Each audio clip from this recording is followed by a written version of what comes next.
truth is,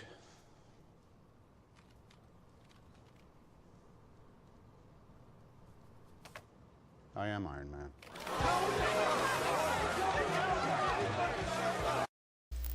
The story. At the start of the film, billionaire arms dealer Tony Stark is captured and almost killed by a terrorist group called the Ten Rings. The only way Tony can survive is through a miniature art reactor in his chest.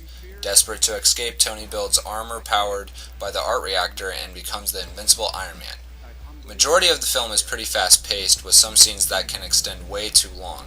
The scene where Tony puts on his suit for the first time in the cave is breathtaking, along with some action sequences that follow. The humor in the film is a great addition to the plot, making it feel like a multi-genre movie. I especially like the scenes where Tony and his helper robots are making his second armor. Hilarious.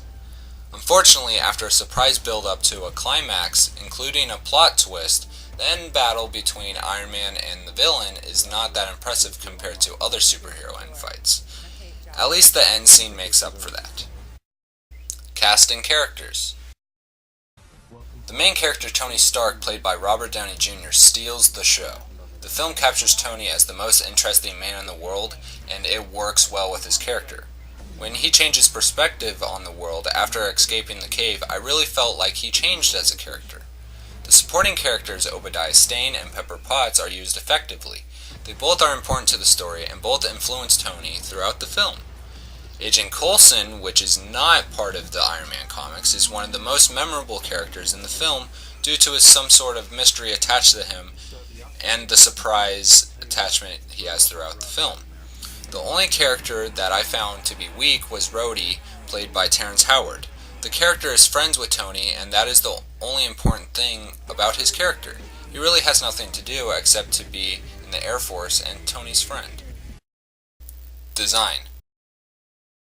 The design of the film is pretty impressive. The Iron Man suits look incredible and have some sort of sense of realism to them. The transformation from the comics to the film works well with the Iron Man suits. The action sequences are pretty good.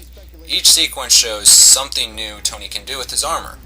But the last action scene between Iron Man and the villain again was weak.